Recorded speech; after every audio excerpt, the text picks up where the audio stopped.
Imagine this, your child at lunchtime at school.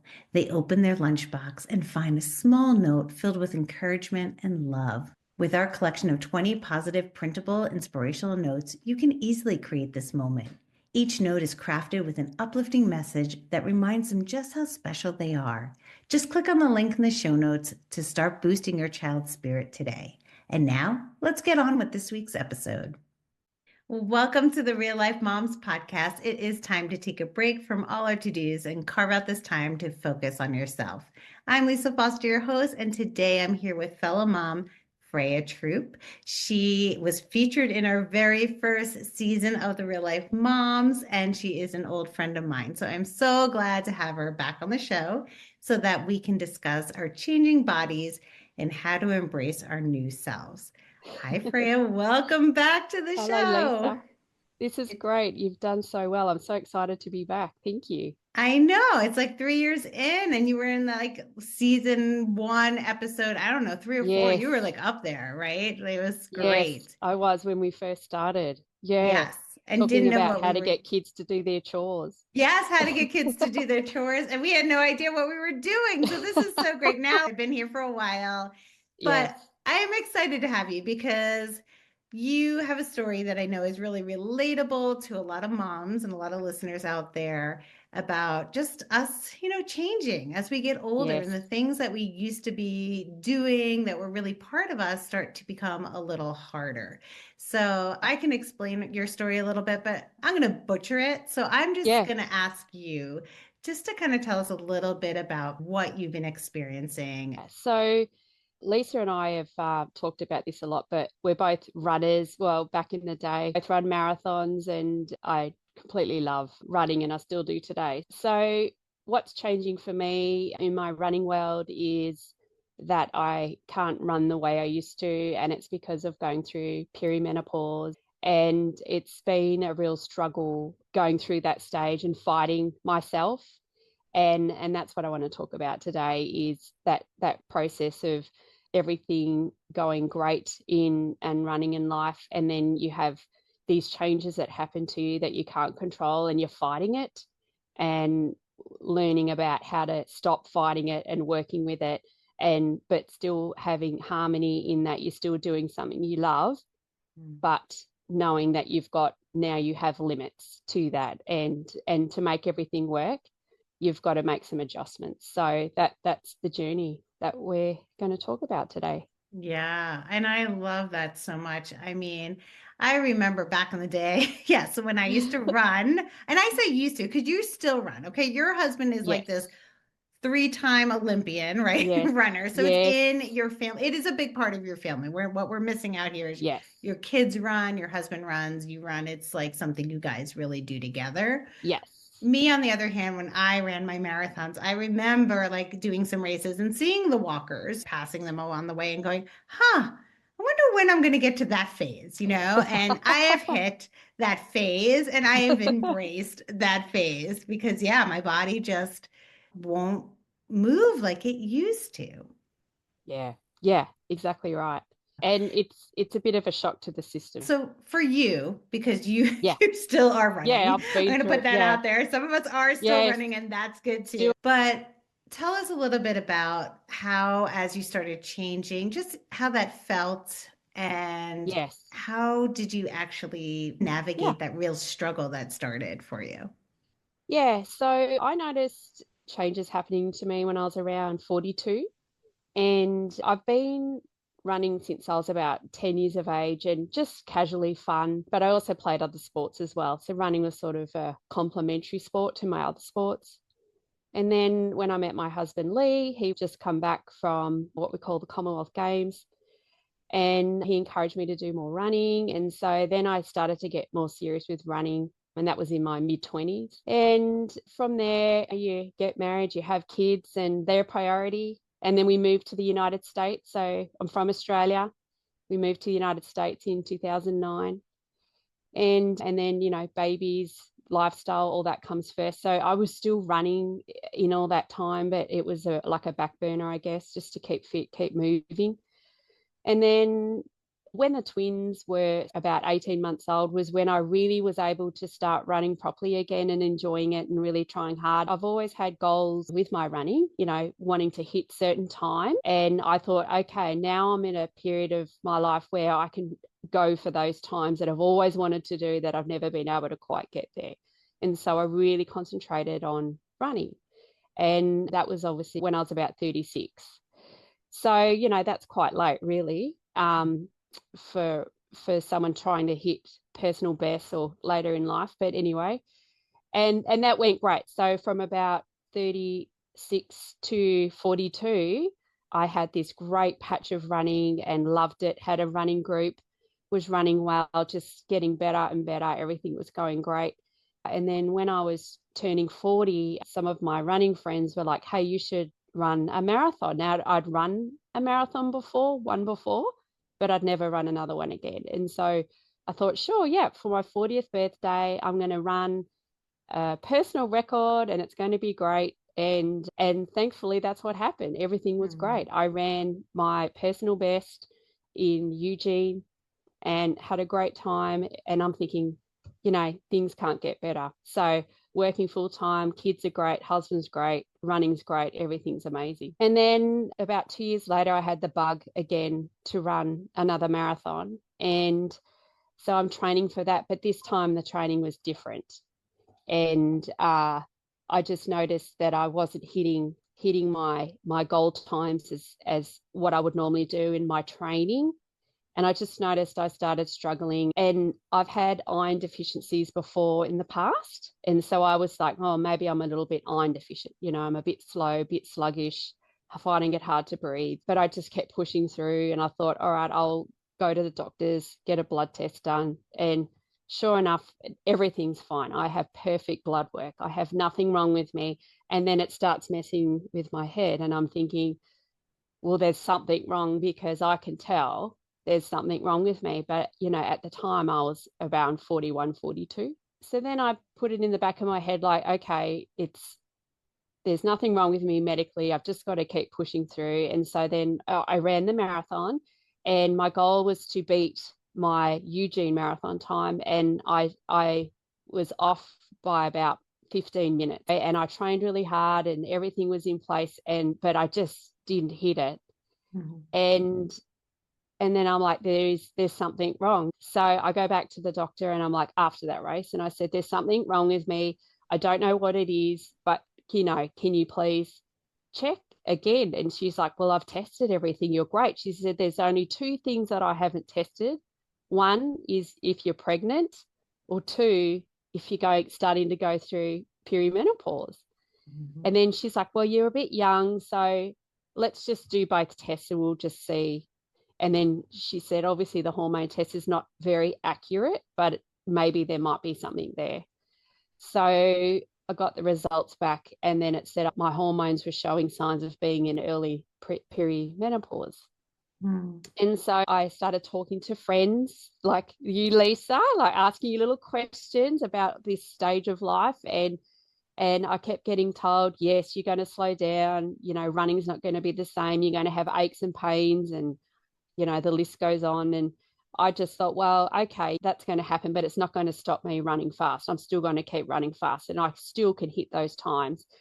And this is the period where I was fighting a lot and struggling a lot, and just didn't want to accept that my body is telling me to slow down and that I can't hit those times and those goals that I used to hit. And that year is gone. The struggle for me in that time is, how do I switch my brain off to be more relaxed and more chilled, and to accept that this is where I am today. And that competitive mind of, I want to stay with that person who's running in front of me. I used to beat them running, but now I can't even keep up. And trying to change that mindset is something that it's the next part of the journey that I've struggled with. First of all, yes, I am so far ahead of you in the menopause Yes. thing. However, I think it is true. It's that mental game of, it's almost like wanted to achieve or could achieve. And now you have to kind of like introduce yourself to a little bit of this different person, right? That you weren't sure you ever even wanted to meet, right? Like it's this Right. new self. So it does mess with your brain a little bit. And it's a little bit of a sadness of like, oh, I got to let go of those goals. And for you, you are competitive. Okay. I Yes. a little less competitive. My goal time was just to make it into the marathon before dark. Like that was always my like, oh, sun is coming down. Let's pick it up because I don't want to be left in the dark at mile 20.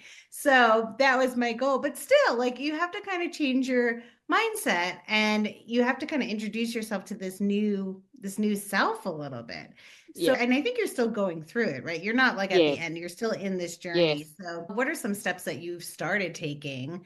How are you setting these new goals for yourself? Yeah. So I've just basically been readjusting in my goals. So for instance, I'll give you an example. So I used to run a half marathon in like under 1 hour 40 minutes. And then we signed up for a marathon festival down at Huntington Beach in California. And that was a couple of years ago. But my goal was to try and break 2 hours. I knew that I would never break 140. That's just out of the question, never going to happen. And so then I'd set myself new goals. So rather than those goals that I used to hit, I'm now setting a goal that I think is reasonable. And, a lot of it comes back to my husband, Lee, coaching, to be honest. And he's very in tune with when you're training, what is your mileage? Like, what are you running per mile? And then that's a really good indication of what you'll probably race like. And so having that drilled into myself for years and years and years helped. And I've seen a therapist for anxiety, which I do have. And that's helped a lot because that helps manage. So I'm finding this mental struggle is a lot of anxiety based Yeah. mental struggle. Hmm. And so then using the techniques that my therapist would give me to try and overcome anxiety. And, I wouldn't say it's high level, it's low level, but it's still there, Hmm. and recognizing it. And then just, with anxiety, you've got to talk to yourself like, hey, stop, think about what you're doing. This isn't realistic. Pull it back, reset, and go again. And it's just repeat, repeat, repeat, consistency, consistency.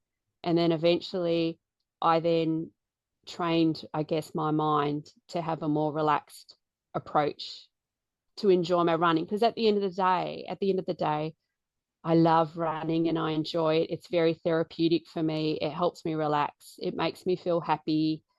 And so I never want to give that up because that's my happy place. So in the end, I'm talking to myself like saying, if you want to keep running, then you've got to make some changes so you have longevity. And so it's a lot of self-talk, I guess. Yeah, which I think with long distance running, I used to do a lot of self-talk during that Yeah, time, which right. I loved. But I think that's such a good point because, right, you're not making those numbers and times anymore. But really, when you really break it down, so like for whatever the thing is, it could be running, it could be anything, right? When you really break it down and it's really that joy that you want to keep doing the thing. And I think the worry is a Right. little bit like for me, like running is really hard now. I don't enjoy it, but what I do enjoy is walking and long distance walking. I like to walk for Yeah. hours. Like I can keep going. And that I think is what I loved about running is being outside, just having my mind clear. And when you get to the core piece of what it is that you loved about the thing that you're doing, then doing it a little bit differently, but keeping those pieces of why Right. you loved it is Right. really the core of it. And so I think that's how we can kind of transition as our body might not be holding up or Yes. changing to Yes. help our mind really come around to say, okay, what are the pieces I loved about doing blank? How do I still Right. incorporate those pieces so I can still find the joy in it?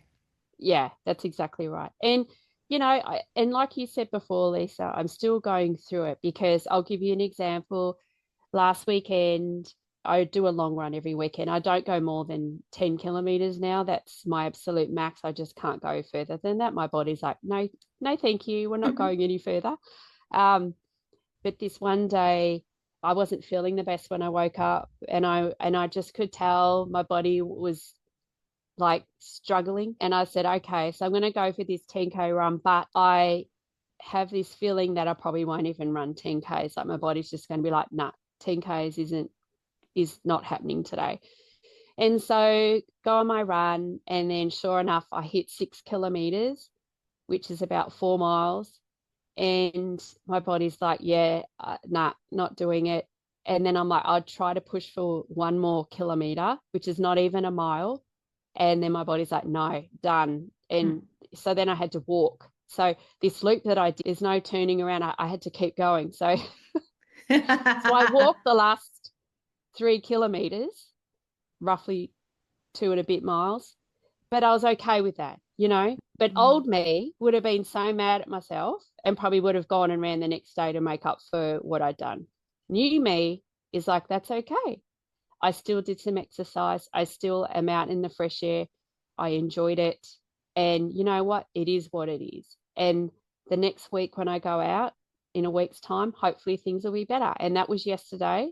And I ran my 10Ks and it was fine. Didn't stop. Everything was great. But it's about, you know, knowing you when your body's saying, time to pull it back. And what I'm hearing is, once again, listening to the body, which we don't always do, like our mental state and our body aren't always so cohesive. So that was really good to listen to our body, because as we're aging, these are signals. Like pain is our body's way of talking to us people, right? Like that's how it's going to communicate. So if we're not listening, then there's a bigger issue that's going to happen later on, right? That you might not be able to go out the following week. So that's really good. But what I'm also hearing from you, you went back to your core piece. Like you're like, I'm walking it, but I'm still outside. The things that I love about running, I'm still doing and finishing this loop. So I love that. So that I think that really does help get us to that next level. And I just want to say a real pivotal moment for me was those marathons that I'd run. And because of my age, I was able to qualify for Boston Marathon, which is a lot of people's big dream, right? And it is. It's amazing to be able to. It is an honor to qualify to run in a race that is such a traditional race. And I was so excited about running in this race, but then I was going through the same things. Training wasn't the best. I was really struggling with the training. Lee was coaching me at the time, and he could tell. He's like, you're off your game. I'm like, I know, but I'm still going to push ahead because I really want to do this marathon. And I still had a little bit of old me in me back then. And this was when I was about 45, thinking I can do this. I can, my goal, I was saying to myself, I'll break 4 hours. That was my goal. And I honestly thought I could do it, even with everything going on with the changes. And so I start the race, and straight away, the best way I could describe it is a car with 5 gears that only had 3 operating. And I just couldn't get into 4th gear or 5th gear at all, right from the start of the race.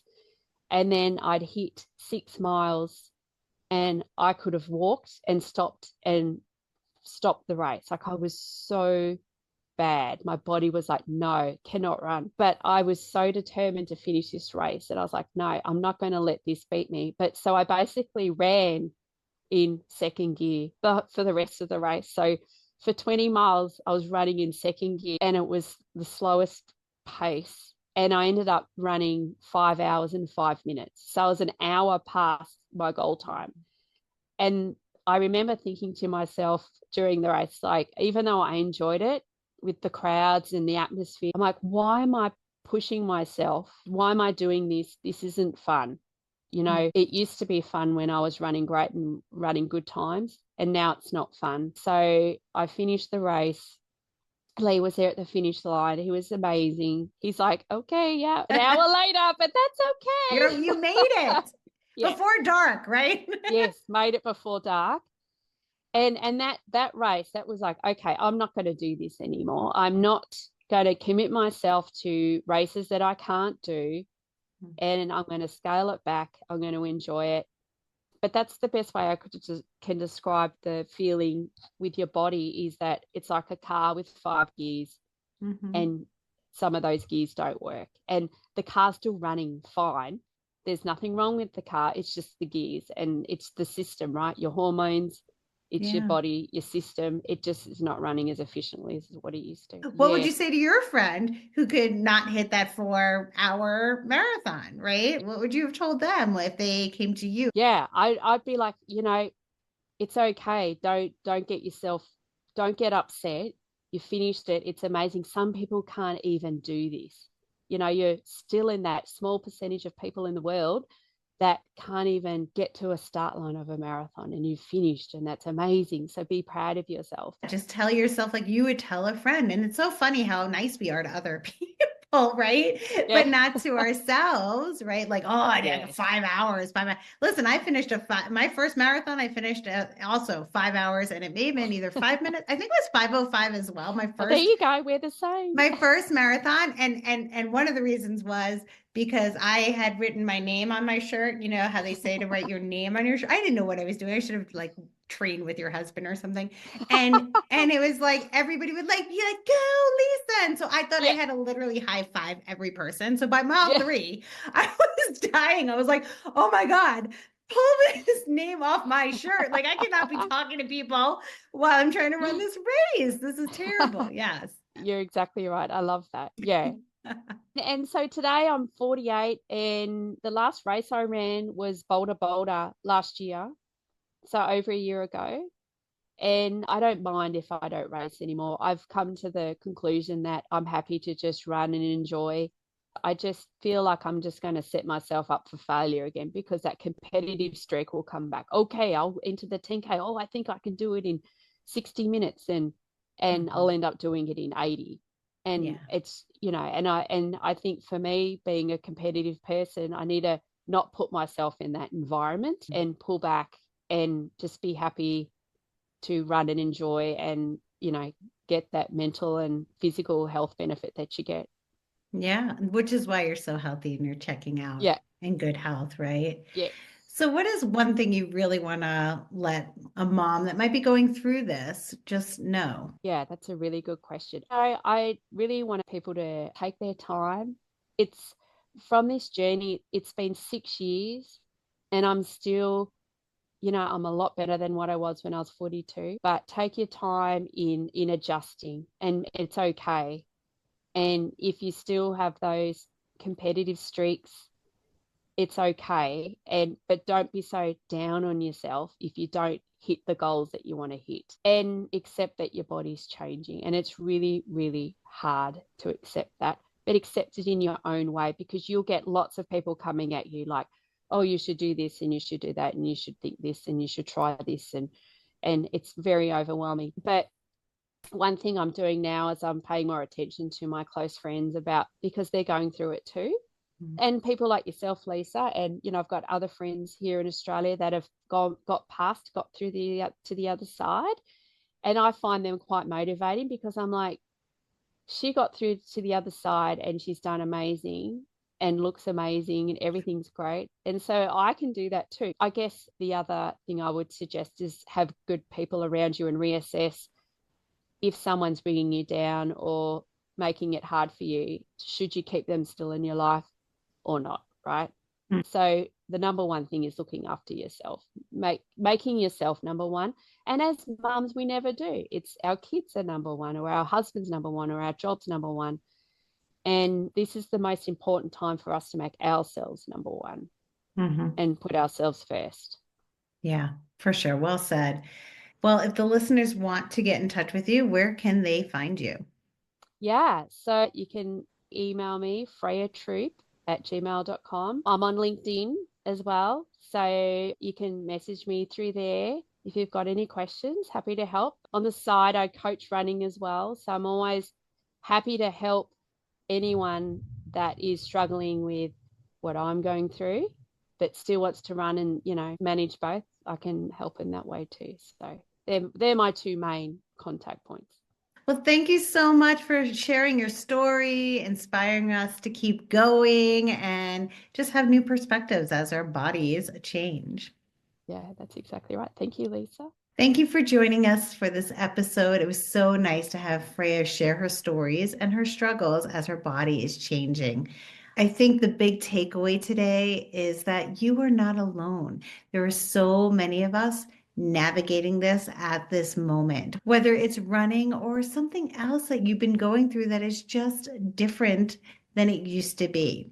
Know that you can set new goals, you can let go of what used to be, and if you go back to the core reason and the core love for what it is that you used to like to do, and see how you can incorporate that into who you are now. Until next week, keep putting yourself on top of your to-do list.